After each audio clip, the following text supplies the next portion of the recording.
Hey guys, how's it going? It's Andy from Magoo Investing. Happy Tuesday. So far, we've seen a pretty red week overall, with a majority of the losses coming from the NASDAQ, which is the tech-heavy index. This makes a lot of sense because the winners of last year was the NASDAQ, because a lot of these stay-at-home stocks are a lot of the tech companies. So they seem to be giving back some of the gains of 2020, but when I woke up this morning, the NASDAQ was down around 3%. At the time of recording this, it's down only like 0.75% to 1%. So it seems like the later the day has gone on, the better the stock market has looked overall, but it's going to be something to watch. Do I see this as a potential panic situation?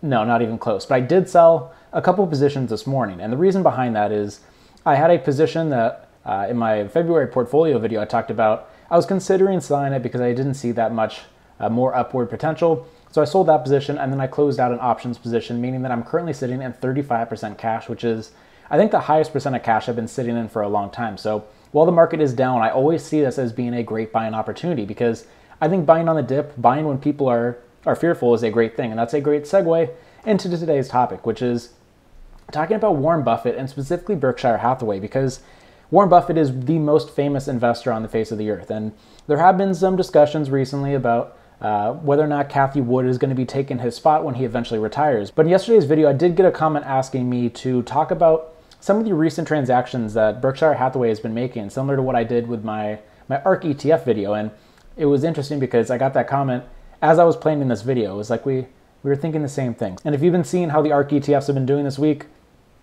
oof, it's not looking that great. So in today's video, I'm going to be breaking it down into 3 parts as always. The first part is I'm going to be talking about what Warren Buffett and Berkshire Hathaway bought in the last quarter, where they disclosed what they finally bought, because some of it has me scratching my head. Then part 2, we're going to be talking about the stocks that they sold, which also is a kind of a head scratcher. And then part 3, I'm just going to be talking about Warren Buffett as a whole and how I'm feeling about him overall, because he's the most accomplished investor of all time. He is one of these people that has become synonymous with investing and being responsible with your money. And while I do have some negative things to say about him in this video, I do want to reiterate that I have the utmost respect for Warren Buffett, and a lot of his reasoning is something that I use in my day-to-day trading. So I just wanted to put that out of the way, that yes, I'm going to be talking negatively about some of the transactions that he's made recently, but he has been around for a long time, and I'm just a schmuck that talks about investing in the stock market, and I'm just pretty much a kid compared to him. So how do we know what Warren Buffett has bought and sold in the past quarter? The reason is because his holding company Berkshire Hathaway is required to disclose transactions, and those were revealed in the middle of February for the quarter that ended at the end of this past year. So this is quarter 4 of 2020. And when it happened, I immediately went onto my Discord. And just a reminder that there is a link to join the Discord in the description of this video if you would like to join and talk about other stocks. But let's see what these stocks that were added to Berkshire Hathaway. First, we have Abbvie, ticker symbol ABBV. You have Bristol Myers, Chevron, ticker symbol CVX, Kroger, MMC, MRK, RH, T-Mobile, which is ticker symbol TMUS, and Verizon, ticker symbol VZ. Out of the 9 stocks, I don't have a problem with 8 of them. Specifically, Abbvie, I think, is a very underappreciated pharmaceutical company. I talked about it in one of my favorite dividend stocks to buy. I think that was back in December. So Abbvie has been a stock that's been on my list for a long time. And the rest of these stocks, I have some varying opinions on some of them. I've made videos talking about the difference between buying into something like an AT&T versus Verizon, and who would benefit from picking AT&T. So I have no gripes about buying Verizon over AT&T, but it does seem like he's investing heavily into 5G, buying the 2 largest wireless carriers with T-Mobile, which recently merged with Sprint. I guess that was like a year ago. And then Verizon. So he's investing heavily into a sector that's going to be expanding rapidly in the upcoming years with 5G. And then on the other side of the coin, you have the one that I really have no idea what Warren Buffett's thinking when he bought Chevron, ticker symbol CVX. This is the second time that I've been really shocked to see Warren Buffett make a transaction that I just have no idea why he would do something like that.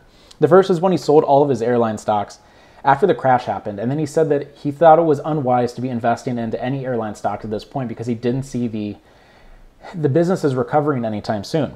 Well, here's a video that I made back in, May, saying why I bought into Delta and sold it at a very nice profit after the massive jump in price in around June, where I think I made like 40% in a couple weeks. And here's a video that I made back in August talking about why I bought Southwest, and at this point I'm up 80% on that position.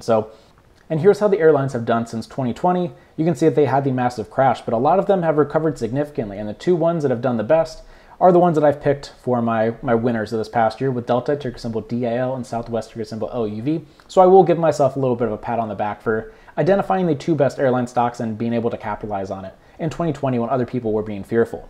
So why did those two moves really shock me? And the whole thing comes down to he sold after a crash when people were also fearful, and then he bought way too late for Chevron. I had been on record, I think it was back like right when oil prices went negative, saying that I think Chevron is a decent buying opportunity. I've made videos talking about the oil industry and why I think Chevron is a much better bet than something like an Exxon Mobil. They are the two largest, but I think Chevron is in a much better spot. But I was short-term bullish on Chevron because you have the prices of crude going negative because the demand had gone pretty much to zero when the lockdowns first started, but I anticipated that the crude prices would be coming back. But it just seems so weird that he bought now, months after the original crash. And yes, he's getting at a discount, but it's nowhere near the discount that he could have got a couple months earlier. Buffett is famous for his quotes and his reputation. And the one that always sticks with me is being fearful when other people are greedy and greedy when people are fearful. And it seems like he kind of did the opposite on that one. He sold with the crash, and then he bought after Chevron had already recovered significantly, and that just does not make a lot of sense to me.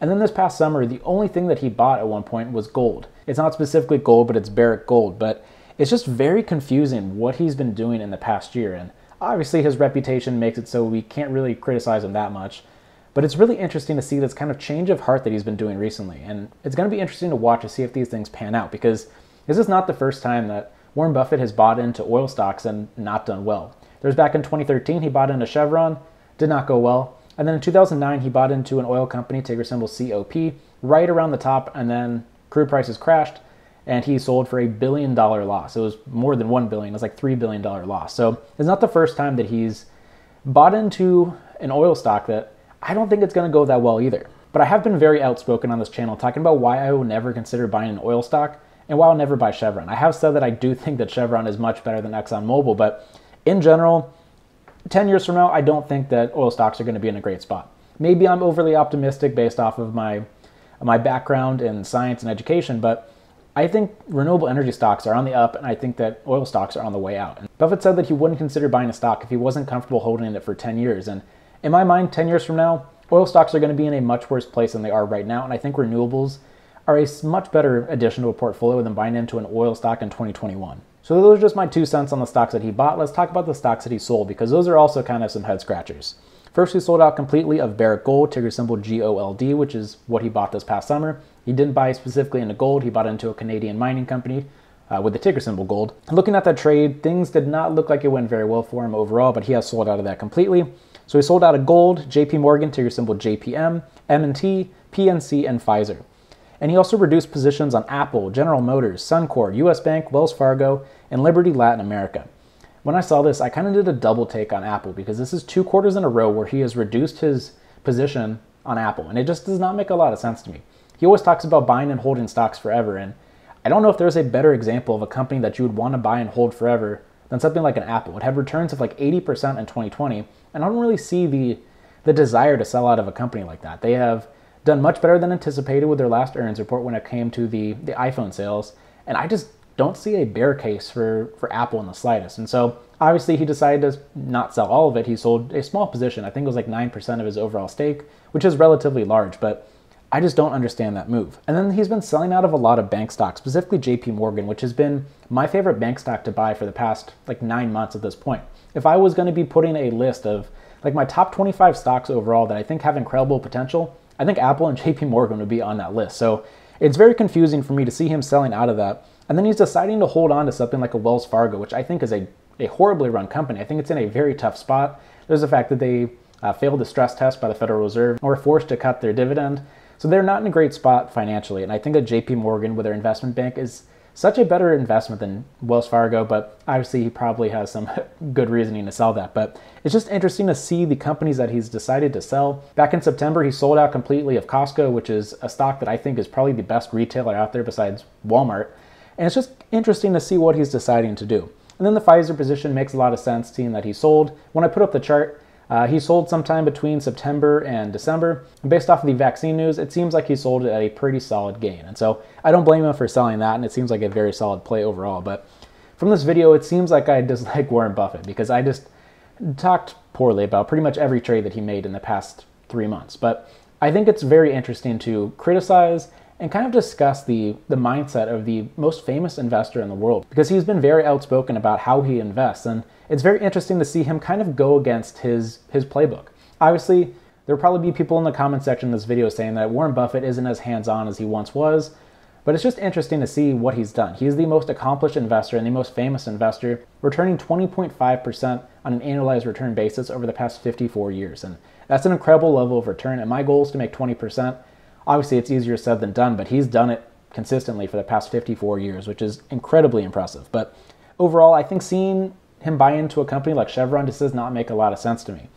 At this point, crude is back up to $60 a barrel, and there is the expectation that it'll get up to $70 a barrel by the end of this year, but it just seems like it would have been a much better buying opportunity at the beginning of the pandemic instead of buying in September when things had recovered a decent amount. So as of right now, I don't like the long-term potential of something like a Chevron. Don't like selling completely out of JP Morgan because I think it's a fantastic company. I think it's the best bank stock out there.